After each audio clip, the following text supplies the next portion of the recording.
Dios de esta manera. Cuando llegaron al lugar llamado La Calavera, crucificaron allí a Jesús y a los malhechores, uno a la derecha y otro a la izquierda. Y Jesús decía: Padre, perdónalos porque no saben lo que hacen. Y echaron suertes repartiéndose entre sí sus vestidos. Y el pueblo estaba allí mirando, y aún los gobernantes se mofaban de él, diciendo: a otro salvó, que se salve a sí mismo, si este es el Cristo de Dios, su escogido. Los soldados también se burlaban de él, acercándose y ofreciéndole vinagre, y diciendo: si eres el rey de los judíos, sálvate a ti mismo. Había también una inscripción sobre él que decía: este es el rey de los judíos. Oremos. Amado Dios, en esta hora venimos delante de tu presencia para adorarte una vez más, Señor, y en este momento, por medio de nuestra oración, Señor, para expresar delante de ti nuestro agradecimiento por el gran privilegio que hoy tenemos, Señor, de dedicar este tiempo para escuchar tu palabra, Señor, y para recordarnos unos a otros el evangelio de nuestro Señor Jesucristo. Te damos gracias, Padre Celestial, porque en Cristo tú nos has mostrado compasión. En Cristo tú nos has mostrado, Señor, misericordia, tu bondad, y por eso, Señor, te adoramos. Te damos gracias y te adoramos, oh Dios, porque en Cristo, Señor, tú nos has mostrado, Señor, tu paciencia, Señor, para con nosotros. Y por eso, Señor, te adoramos y te exaltamos. Amado Dios, al estudiar tu palabra, al meditar en tu palabra en esta noche, yo ruego la asistencia de tu Espíritu Santo. Concédeme predicar tu palabra con claridad. Concédeme, Señor, predicar tu palabra en el poder de tu Espíritu Santo, de manera que Cristo sea exaltado en nuestras vidas esta noche. De manera que Cristo sea exaltado en medio nuestro esta noche. Yo te lo ruego, oh Dios, en el nombre de Jesús. Amado Padre Celestial, y oramos, Señor, que en cada iglesia donde esta noche, Señor, se está celebrando, Señor, día en que tú, oh Dios, diste tu vida por nosotros. Señor, yo quiero rogarte que cada pastor, Señor, que hoy abre tu palabra para predicar, Señor, que tú los uses a ellos con poder también. Padre, esto te lo ruego en el nombre de Jesús. Señor, que nada ni nadie pueda quitar nuestra atención de tu palabra esta noche. Yo te lo ruego, oh Dios, en el nombre de Jesús. Amén y amén. Hermanos, la semana pasada nosotros estábamos, el miércoles específicamente, nosotros mencionábamos en nuestro servicio que esta última semana de nuestro Señor Jesucristo fue una semana muy intensa para el Señor, y no solamente para el Señor, sino también para sus discípulos. Y quiero, cuando nosotros leemos la Biblia, nosotros nos damos cuenta que la intensidad de esta semana se debía no solamente, hermanos, a las diferentes aflicciones que Cristo tuvo que experimentar, sino también al hecho de que estas aflicciones cada vez eran mucho más intensas. El miércoles, el Señor Jesús fue traicionado por uno de sus discípulos. Casi 3 años y medio caminando con los 12, y uno de ellos lo traiciona. El jueves se reúne con los 12 discípulos nuevamente, y en esta ocasión va a celebrar la Pascua. Y es en esa cena que Jesús instituye lo que hoy conocemos como la mesa del Señor. Pero también esa noche Jesús, hermano, en otras palabras, o dicho de otra manera, también se estaba despidiendo de sus discípulos. Aún esa noche, la noche de la celebración de la Pascua, fue una noche intensa para Jesús. Porque esa noche, hermano, el tema de conversación era un tema que traía tristeza al corazón, no solamente de Jesús, sino también de sus discípulos. Una vez que la cena termina, dice la Biblia, hermano, que Jesús se va a orar. Él siente la necesidad de orar. y de orar a su Padre, de tener comunión con su Padre. Y cuando Lucas describe la oración de Jesús, dice la Biblia, hermano, Lucas dice en su evangelio que Jesús oraba diciéndole: Padre, si es posible, pasa de mí esta copa. Y dice Lucas, hermano, y todos los evangelios recorren, tienen este relato, que Jesús oraba, era tanta la agonía que Jesús estaba experimentando, que su sudor era como gotas de sangre que caían a la tierra. Estando aún orando, dice la palabra de Dios, hermanos, los evangelios continúan relatando esta secuencia de eventos. Vienen, termina de orar, sus discípulos están durmiendo, él los despierta y le dice, y en ese momento llega la gran multitud con Judas, y como resultado de la traición de Judas, Jesús es arrestado y es llevado preso. Hermanos amados, imaginemos por un momento lo compulso de esa noche para los discípulos de Jesús y para Jesús mismo. El viernes, hermano, en la mañana, muy temprano en la mañana, Jesús es juzgado por los judíos. Tiene que enfrentarse al concilio de los judíos para ser juzgado. Es juzgado también por Pilato. Es juzgado y condenado por Herodes. Herodes, hermano, lo condena a muerte. Es obligado a llevar la cruz. Amados hermanos, y cuando nosotros leemos este relato bíblico y consideramos la intensidad y la secuencia de todos estos sufrimientos de esta última semana, no podemos hacer otra cosa que preguntarnos: ¿por qué el Hijo Santo de Dios tenía que pasar por todo esto? ¿Por qué el Hijo de Dios, santo e inocente, tenía que morir?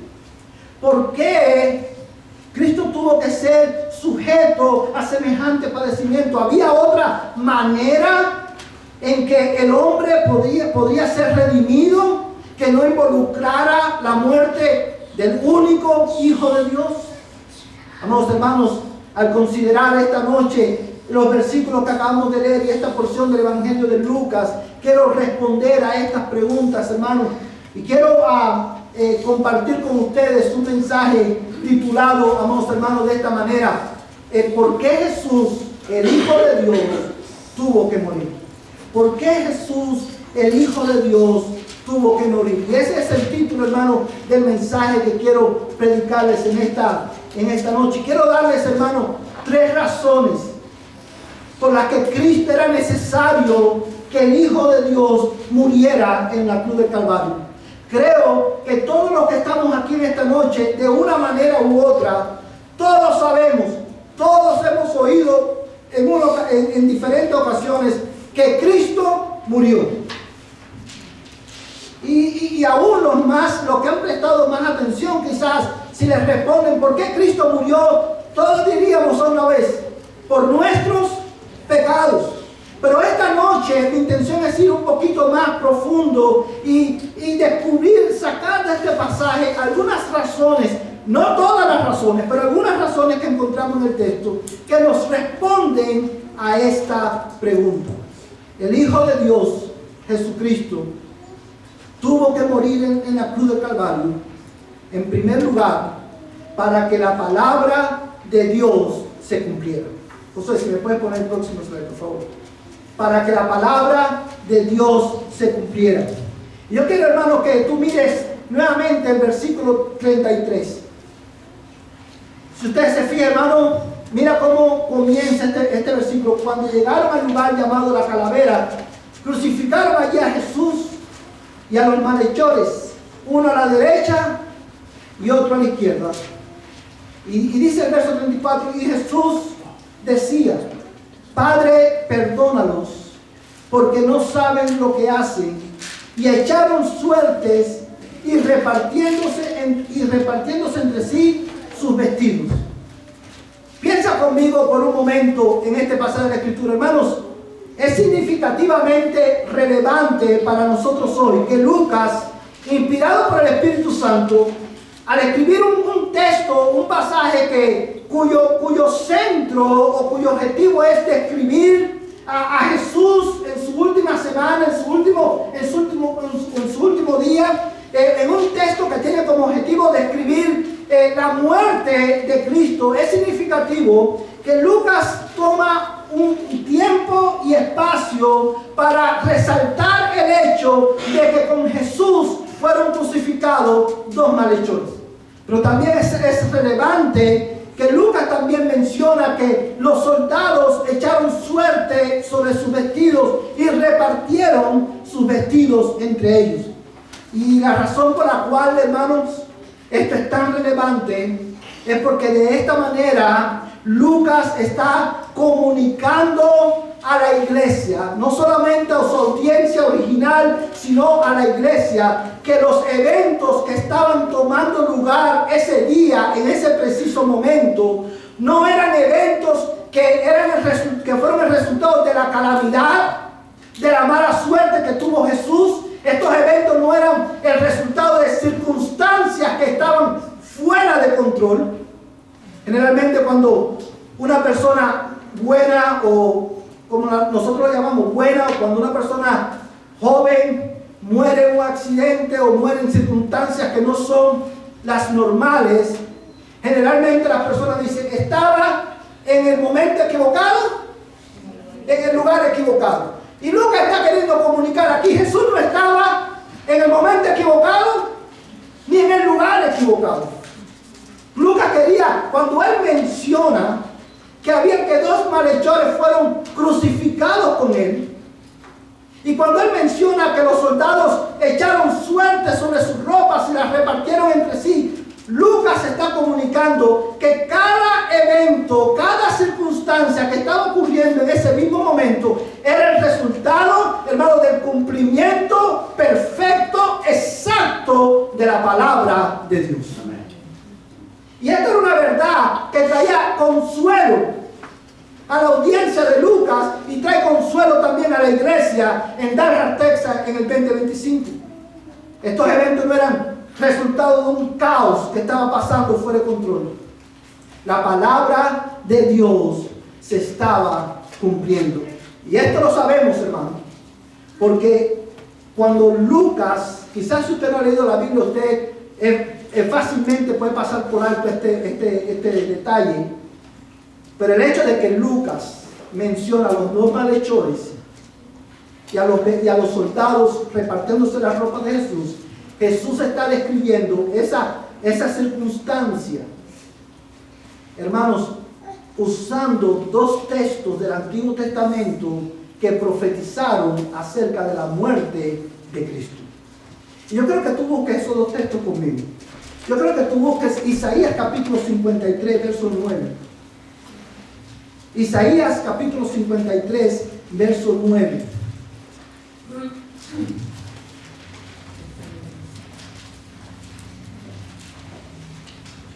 Todos lo tienen, hermano.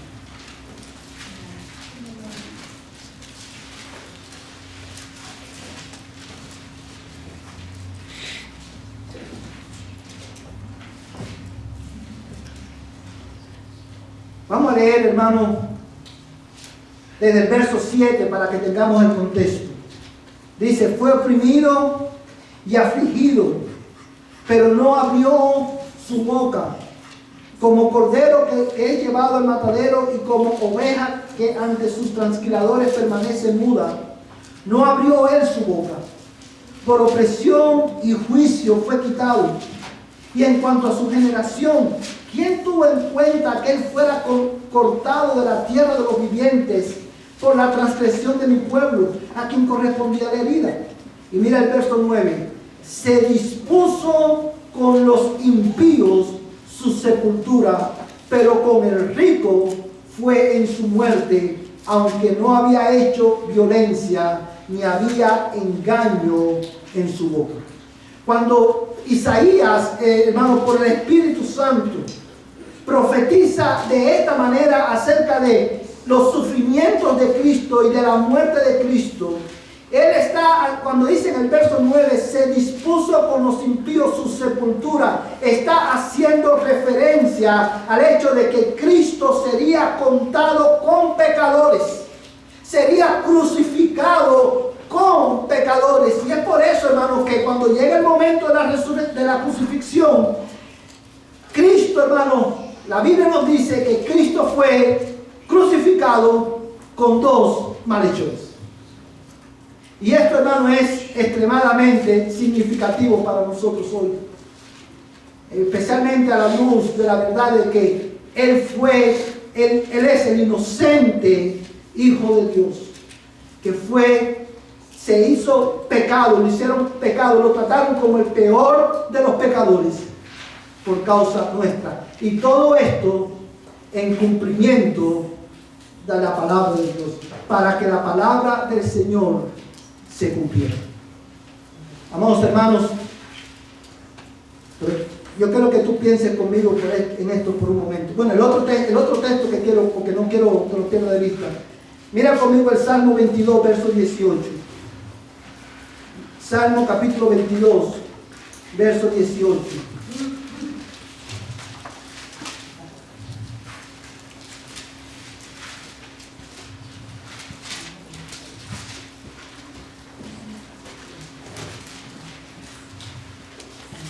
¿Todos lo tienen, hermano? Salmo capítulo 22, verso 18, dice la palabra de Dios de esta manera, hermano. Vamos a leer desde el 17. Puedo contar todos mis huesos. Ellos me miran, me observan. Y dice el verso 18, reparten mi vestido entre sí. Y sobre mi ropa echan suerte. Si ves, hermano, cuando el salmista escribió este salmo, cuando David escribió este salmo, como lo hemos dicho en muchas ocasiones, hermanos, desde que David escribió este salmo hasta que Cristo fue crucificado, ¿sabes cuántos años pasaron? 1000 años. Estos romanos que repartieron sus vestiduras, las vestiduras de Jesús, ni siquiera habían nacido. Sin embargo, ellos hacen exactamente lo que la palabra de Dios había profetizado, había anunciado que iba a pasar. Como un recordatorio, amados hermanos, para nosotros, de que la palabra de Dios es verdad. Hermanos amados, piensen esto por un momento conmigo. Hoy, mientras recordamos la muerte de nuestro Salvador Jesucristo, yo creo que tú vayas un poquito más allá de simplemente decir Cristo murió por mis pecados. Hermanos, si era necesario que Cristo muriera para que se cumpliera la palabra de Dios, entonces la muerte de Cristo constituye un testimonio histórico de que Dios es fiel y su palabra es verdad. Eso, hermano, y es por eso que este día es tan significativo para nosotros, porque la muerte de Cristo testifica, es un testimonio histórico de que el Dios que nosotros adoramos, el Dios en quien hemos puesto nuestra fe, es un Dios que es fiel y su palabra es verdad. Y esto, hermano, trae consuelo a la iglesia. En esta verdad, tu fe debe de florecer. Nuestro Dios es fiel. ¿Y saben por qué, hermano, es bueno para nosotros recordar eso esta noche? Porque mientras nosotros vemos nuestras circunstancias, van a haber muchas ocasiones en nuestro peregrinaje que tú y yo vamos a dudar de que Dios es fiel. De que tú y yo vamos a poner en tela de juicio la fidelidad de Dios. Cuando ese momento llegue, cuando llegue el momento, la noche oscura del alma, en que tú te sientas tentado a dudar de la fidelidad de tu Dios, en que tú te sientas tentado a dudar de la veracidad y suficiencia de la palabra de Dios, mira a la cruz. El hecho de que Cristo murió nos recuerda de que Dios es fiel y su palabra es verdad. Pero también, hermanos, si era necesario que Cristo muriera para que la palabra de Dios se cumpliera, eso constituye un recordatorio para nosotros, amados hermanos, que nada, ni aún Satanás, podrá impedir, podrá frustrar el plan redentor de Dios en la historia de la humanidad. Ni aún Satanás. Herodes no pudo Pilato, no pudieron los judíos, no pudo el mismo Satanás, no pudo impedir que Dios llevara a cabo su propósito redentor en la historia. Hermanos, y esto lo vemos, esta verdad lo vemos no solamente en este pasaje de la Escritura de Lucas, sino que también lo vemos a través de toda la Biblia. Si usted ha leído el Antiguo Testamento, la Biblia, usted sabe, hermano, que el libro de Josué relata, hermano, la conquista de la mayoría de la tierra que Dios le había dado a los pueblos y la repartición de la tierra. Y cuando usted ve el libro de Josué, al final, casi al terminar el libro, Josué dice de esta manera, que ni una sola promesa de la que Dios le había dado a su pueblo, dice Josué, ninguna de ellas falló. Todas se cumplieron. Y esto, hermano, era una proclamación de que el plan de Dios para su pueblo se cumplió. El hecho de que ellos después perdieron la tierra, y eso no fue problema de Dios, sino que fue causa de ¿qué? De la desobediencia de ellos. Y cuando yo miro este pasajes como estos, y miro la cruz del Calvario, yo soy recordado nuevamente, hermano, de que mi Dios, nuestro Dios es fiel, su palabra es verdad, y nada podrá impedir el avance de su reino en la tierra. Nada podrá impedir que Dios lleve a cabo el propósito redentor que Él se ha propuesto desde antes de la creación del mundo. A Él sea la gloria. No hay otro Dios como este, hermano. No hay otro Dios como el Señor. La Biblia testifica de Él. Él se ha revelado en su palabra, pero la historia testifica también de que Él es fiel. Su palabra es verdad. Amados hermanos, y la causa por la cual esto nos da consuelo es porque Dios es un Dios que no cambia. Él sigue siendo fiel. Su palabra sigue siendo verdad. Segundo lugar, hermanos, era necesario que Cristo muriera porque el hombre necesitaba un sustituto. El hombre necesitaba un sustituto. Hermanos, en este versículo nosotros encontramos la segunda razón por la cual Cristo tenía que morir, y es la que usted ve en pantalla. El hombre, cuando hablo del hombre, hablo de hombres y mujeres, niños, todos los seres humanos, necesitamos un sustituto. Y esta verdad, amados hermanos, de que el hombre necesita un sustituto, es una verdad de que no solamente la vemos en Lucas, sino que la vemos a través de toda la Biblia. Incluso si usted ha leído una vez más el Antiguo Testamento, usted se va a dar cuenta que dentro de las leyes que Dios había establecido para su pueblo, las leyes ceremoniales establecían que el hombre Israel tenía que traer ¿qué cosa? Un cordero, un sacrificio por su pecado. Y esta verdad tiene su clímax en el Antiguo Testamento, en el día de expiación, en que un cordero es degollado, es sacrificado por el pecado del pueblo, y otro cordero el sacerdote ponía sus manos sobre él y lo dejaba ir fuera del campamento, como un símbolo de que están transfiriendo sobre ese cordero ¿qué cosa? El pecado del pueblo. A través de toda la Biblia nosotros vemos esta verdad que el hombre, el ser humano, independientemente de su condición y de su trasfondo, necesita un sustituto delante de Dios. Lo que usted más necesita no es lo que tú crees que tú más necesitas. Si yo te preguntara ahora, ¿qué es lo que tú más necesitas? ¿Qué es lo primero que saldría de nuestros labios? La Biblia dice que lo que más necesitamos, nuestra mayor necesidad, es un sustituto. Usted se preguntará, ¿por qué? ¿Por qué necesitamos tanto un sustituto delante de Dios? Lucas nos da la respuesta. Yo creo que tú vayas de nuevo a Lucas, capítulo 23. Capítulo 23. Y mira en este momento, hermano, el versículo 35. Y vamos a leer hasta el verso 41. Lucas capítulo 23, verso 35 al 41.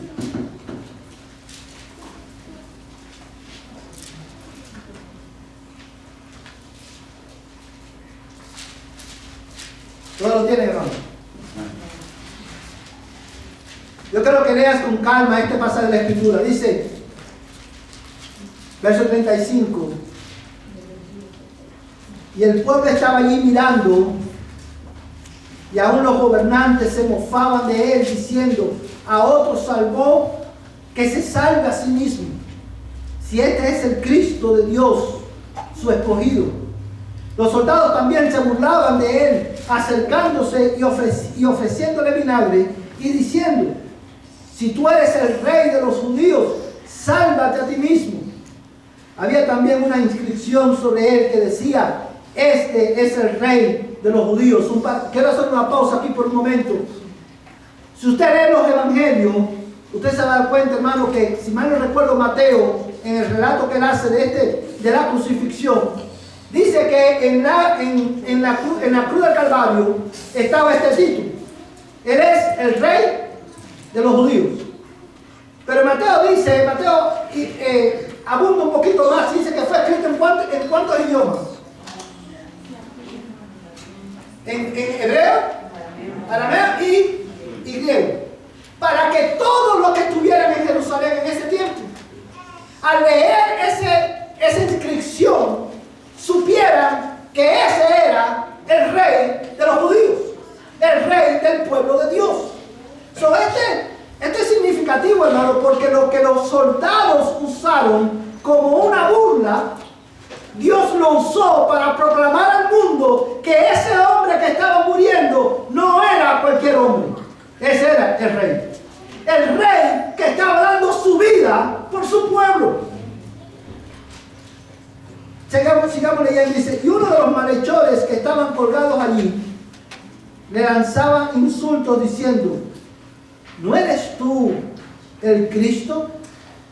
Sálvate a ti mismo y a nosotros. Pero el otro le contestó y reprendiendo le dijo, ¿ni siquiera temes tú a Dios a pesar de que estás bajo la misma condena? Y nosotros la verdad justamente porque recibimos lo que merecemos por nuestros hechos, pero este nada malo ha hecho. Vamos a hacer una pausa aquí. Fíjate, hermanos, usted se preguntará, ¿a dónde dice el pasaje que necesitamos un sustituto? Bueno, si usted prestó atención al texto, usted se va a dar cuenta, usted se dio cuenta, que en estos versículos que acabamos de leer, se describen 4 tipos de personas. ¿Se describe a quién? Al pueblo. Mira el verso 35, dice que el pueblo estaba ¿cómo? Mirando. Se describe también a quién? A los gobernantes que junto con el pueblo se mofaban de Cristo. Leemos el verso 36. Mira el verso 36 como dice, hermano. Los soldados también se burlaban de él. Y en el verso 39 dice, y uno de los malhechores que estaban colgados allí le lanzaba insultos. Yo creo que tú piensas por un momento en estos 4 grupos de personas. Porque estos 4 grupos de personas representan, hermano, personas de diferentes contextos sociales. Yo voy a pedir a los niños que hagan silencio. Este texto, hermano, describe, estas 4 personas describen personas con diferentes trasfondos económicos y con diferentes trasfondos morales. Estaba el pueblo, incluso diferentes trasfondos educacionales, intelectuales. Estaba el pueblo, estaban los gobernantes. Voy a empezar por el malhechor. Estaba el malhechor que era la lacra de la sociedad. Todos miraban al malhechor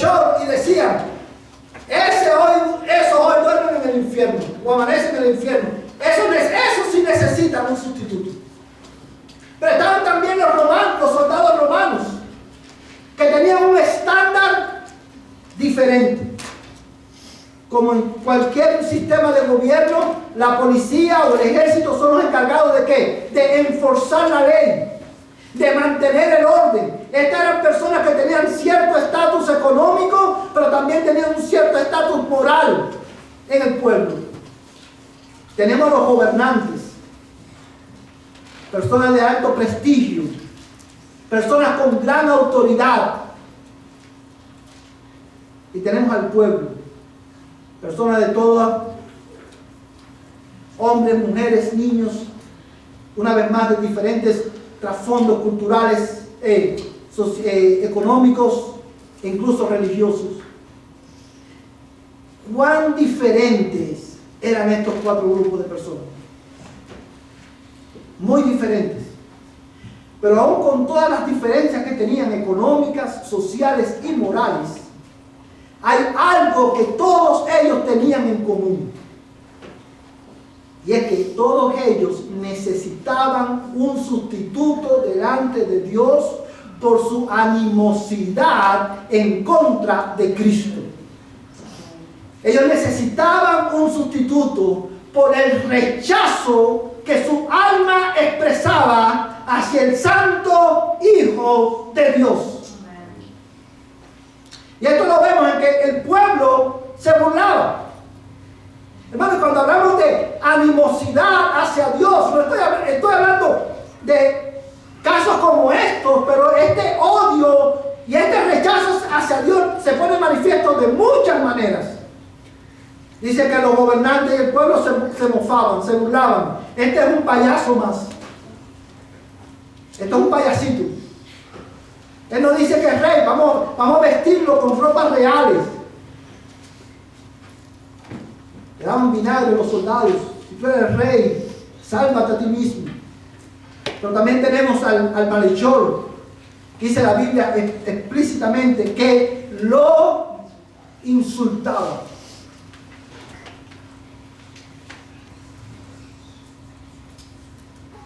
Pero mira la animosidad de Herodes específicamente. Yo creo que tú vayas un momentico atrás. Y mira el capítulo 23, verso 8. ¿Todos lo tienen, hermano? Dice la Biblia: Herodes, al ver a Jesús, se alegró en gran manera. Quiero resaltar esto, hermano. Dice que cuando Herodes estaba allí, providencialmente, estaba allí, oyó de Jesús, dice que él se alegró. Y dice el texto, en gran manera. Pues hacía mucho tiempo que quería verle, por lo que había oído hablar de él. Y esperaba ver alguna señal que él hiciera. Piensa en esto por un momento. Y mira cómo nosotros somos tan parecidos a Herodes. Herodes, allá, la fama de Jesús se había extendido por todas partes. Hermanos, Herodes oyó hablar de él, de todos los milagros que Jesús hizo. Imagínate la curiosidad de Herodes. Dice que cuando vio que subió a la tele, dice, se alegró de gran manera. Y dice el texto, porque esperaba que Jesús hiciera ¿qué cosa? Una señal. Por eso él se alegró. Por eso hay que ver mucha gente hoy son como Herodes, que vienen a Jesús esperando ver una señal de parte de Jesús. Arréglame mi situación económica, arréglame mi familia, arréglame mi salud. Necesitamos una señal. Y dice el texto, hermano, sigue leyendo, dice el verso 9, y le interrogó extensamente, pero Jesús nada le respondió. Y dice el verso 11, entonces Herodes con sus soldados, después de tratarle con desprecio y burlarse de él, le vistió con un espléndido manto y le envió de nuevo a Pilato. Mira el cambio de actitud de Herodes. Primero, mucha alegría. Vamos a ver a Jesús, el que hace grandes maravillas. Quiero escuchar su sabiduría. Quiero ver su poder. Cuando él se dio cuenta que Jesús no era lo que él esperaba, cuando él se dio cuenta que Jesús no era un payasito, cuando él se dio cuenta que Jesús no respondía a sus intereses, ¿qué dice la Biblia? Dice el texto, hermano, que lo trató con desprecio. ¿No somos nosotros iguales? Cuando Jesús nos responde en nuestras oraciones, cuando Él nos arregla lo que yo creo que es necesario que Él arregle, cuando Él no me da lo que yo creo que yo necesito que Él me dé, no lo tratamos con desdén, con desprecio. Por esta animosidad universal que permea el alma del ser humano, y porque esta animosidad es una ofensa a la gloria y al carácter de Dios, porque esta animosidad despierta, provoca la ira de un Dios santo y perfecto. Tú y yo necesitamos un sustituto. Amén. Porque en la justicia de Dios alguien tenía que morir. Amén. Tú ofendes a un Dios santo y te moriste. Así de sencillo. Hay un dicho muy popular que dice, muchas veces decimos a los niños, no juegues con candela, porque el que juega con candela se quema. El que provoca un Dios santo se muere. Alguien tenía que morir porque Dios es celoso con su gloria. Él no permite que nadie ofenda su gloria. Dios es de Él y para Él. Todo responde a su gloria. Todo debe darle gloria a su nombre. Y cuando algo amenaza la gloria de Dios o ofende su gloria, la ira de Dios se enciende y alguien tiene que morir. Pero gracias a Dios que Él también es un Dios de amor. Amén. Y porque Él es un Dios de amor, Dios no, ellos no van a morir, ellos necesitan un sustituto. Alguien tiene que morir. Y Dios envió un sustituto, Jesucristo. Amén. Pero el texto también nos enseña que no solamente que necesitamos un sustituto, sino que el texto también nos dice qué clase de sustituto necesitamos. Un ángel no podía morir en lugar nuestro. Tu mamá no podía morir en tu lugar. No somos nosotros, ¿verdad? Cuando un hijo se enferma o cuando un hijo joven muere, los padres siempre dicen, yo hubiera querido poder dar mi vida por mí. Bueno, en este caso, tu mamá no podía morir por ti, ni tú podías morir por tu mamá. ¿Sabes por qué? Porque tanto tu mamá, como tu hermano, como tu primo, como tu sobrino, como tu abuela, todos somos miserables pecadores. Todos tenemos una deuda enorme con la justicia de Dios, que no hay buena obra que pueda satisfacerla, porque aún mis buenas obras están manchadas por mi pecado. Tratar de cubrir, de satisfacer esa deuda que tenemos con el Dios creador de todas las cosas, con nuestras propias obras, es una ofensa a la gloria de Dios. Necesitamos un sustituto que fuera hombre, porque los hombres pecamos. Pero no solamente que fuera como nosotros, sino necesitábamos uno que fuera sin pecado. Amén. Para que la justicia de Dios fuese satisfecha. Amén. Amados hermanos, yo creo que tú escuchas el testimonio. La Biblia dice que Jesús es el santo e inocente Hijo de Dios. ¿Usted recuerda Isaías, el pasaje que leíamos? Dice que Él recibió el golpe que mi pueblo merecía. El golpe de la ira de Dios que tú merecías por tu pecado, Cristo lo recibió en la cruz del Calvario. Pero nosotros no solamente tenemos el testimonio de la Escritura, aunque el testimonio de la Escritura es suficiente. Tenemos el testimonio también de los hombres. Yo creo que tú escuches bien el testimonio que los hombres tenían acerca de Jesús. Mira ahí mismo en el capítulo 23, para no irnos a otros textos porque el tiempo se nos va. Mira, hermano, en el capítulo 23, mira el verso 14 y verso 15. ¿No lo tienen? Dice el verso 14. Y les dijo: me habéis presentado a este hombre como uno que incita al pueblo a la rebelión, pero habiéndole interrogado yo delante de vosotros, no he hallado ningún delito en este hombre de las acusaciones que hacéis contra él. Hermano, este era un hombre impío. Este era un hombre que le gustaba, a él le convenía mantener a los judíos contentos. Sin embargo, ¿qué dice él? Yo no he hallado ningún delito en él. Dice el verso 15, hermano. Ni tampoco Herodes, pues nos ha remitido de nuevo, y he aquí que nada ha hecho que merezca la muerte. Herodes y Pilato están confesando que Cristo es inocente. Él no ha roto ni la ley de Dios ni la ley de los hombres. Verso 22. Y les dijo por tercera vez: ¿por qué? ¿Qué mal ha hecho este? No he hallado en él ningún delito digno de muerte, por tanto le castigaré y le soltaré. Usted ve, hermano, el conflicto moral, hermano, de estos reyes. Por un lado decían: él no tiene nada, no tiene delito, él es inocente, pero de todas maneras lo castigaron. ¿Por qué? Porque quería congraciarse con el pueblo judío. Este era un hombre inmoral que al ver a Cristo dijo: es inocente.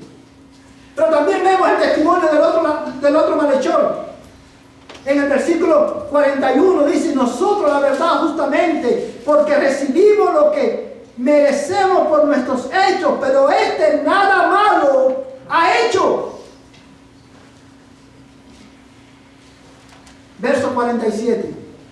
Cuando el centurión vio lo que había sucedido, glorificaba a Dios, diciendo: ciertamente este hombre era inocente. Hermano, el Hijo de Dios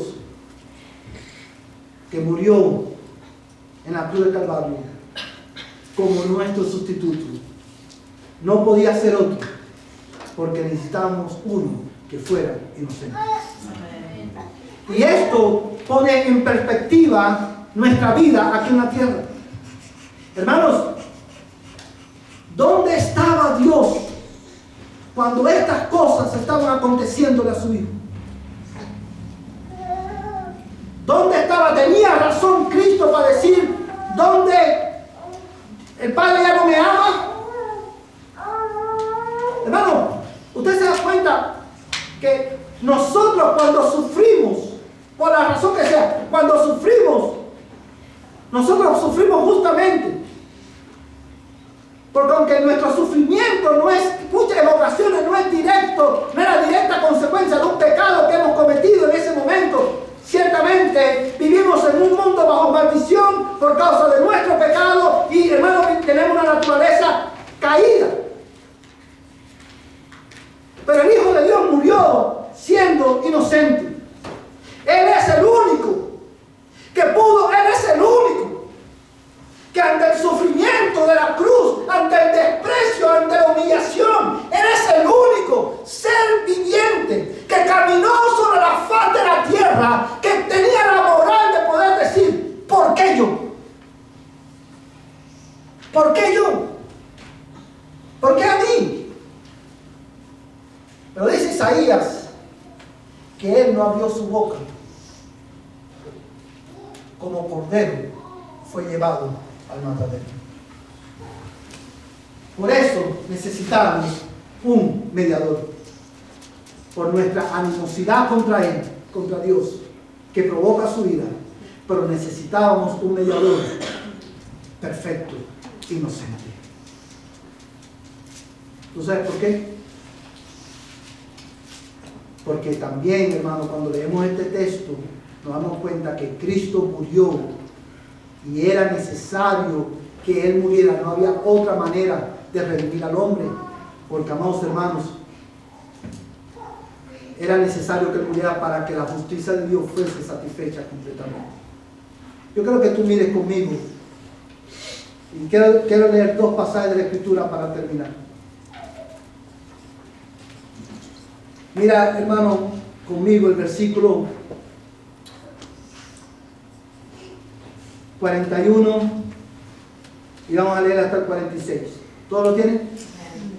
Dice la palabra de Dios: y nosotros la verdad justamente, porque recibimos lo que merecemos por nuestros hechos, pero este nada malo ha hecho. Y decía Jesús, acuérdate de mí cuando vengas en tu reino. Entonces él le dijo: en verdad te digo, hoy estarás conmigo en el paraíso. Era ya como la hora sexta, cuando descendieron tinieblas sobre toda la tierra hasta la hora novena. Y al eclipsarse el sol, el velo del templo se rasgó en dos. Y Jesús, proclamando a gran voz, dijo: Padre, en tus manos encomiendo mi espíritu. Y habiendo dicho esto, expiró.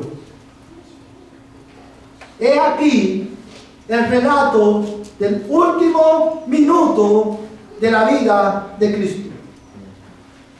Y dice la Biblia, hermano, en los versos anteriores, que desde la hora sexta hasta la hora novena, las tinieblas cubrieron la tierra. ¿Cuán significativa es esa declaración? ¿Sabes por qué? Porque en la Biblia, en el Antiguo Testamento, hermano, cuando las tinieblas cubren la tierra, era un sinónimo o una evidencia visible, una representación visible del juicio de Dios. Por eso cuando, si mal no recuerdo, el profeta Joel habla y le dice al pueblo: ¿por qué veréis el día del Señor? No será un día de luz, sino que será un día de tinieblas. ¿Por qué Joel dice que será un día de tinieblas? Porque ese día, como aprendimos en Apocalipsis, cuando Cristo venga, el día del Señor, todos los hombres comparecerán delante de su trono y serán juzgados. Cuando Lucas dice que las tinieblas cubrieron toda la tierra, amados hermanos, eso es una expresión que nos enseña o transmite dos mensajes, dos verdades que son gloriosas para nosotros. Número uno, en el Cristo, cuando Cristo murió en la cruz del Calvario, Dios el Padre estaba condenando a su Hijo, estaba castigando a su Hijo, no por su pecado, sino por tu pecado. Porque tú no te puedes salvar a ti mismo. Porque tú estabas condenado bajo la ley de Dios. Y Él vino como tu sustituto en la vida y en la muerte. Y en la cruz del Calvario Dios estaba derramando todo el furor de su ira que tú provocaste, que yo provoqué. Pero también cuando dice que las tinieblas cubrieron toda la tierra, está recordándonos que Cristo estaba pagando por el pecado de todos aquellos que iban a creer. No solamente de los judíos, sino también de los gentiles. No solamente los que tenían la ley, sino también de los que no tenían la ley. Pero también es una declaración que implícitamente nos enseña que todos los hombres, una vez más, necesitan un Salvador. Oh, mi hermano, cuando no lo vamos a buscar por cuestión de tiempo, porque se nos fue el tiempo ya, pero cuando la Biblia habla de la muerte de Cristo, cuando Juan relata, hermano, en la crucifixión, Juan dice que antes de Cristo expirar, él dijo una palabra, una expresión: consumado es. Consumado es. Tetelestai. La deuda fue pagada. Tu deuda fue cancelada. La justicia de Dios, la demanda de la justicia santa de Dios fue satisfecha en su totalidad, porque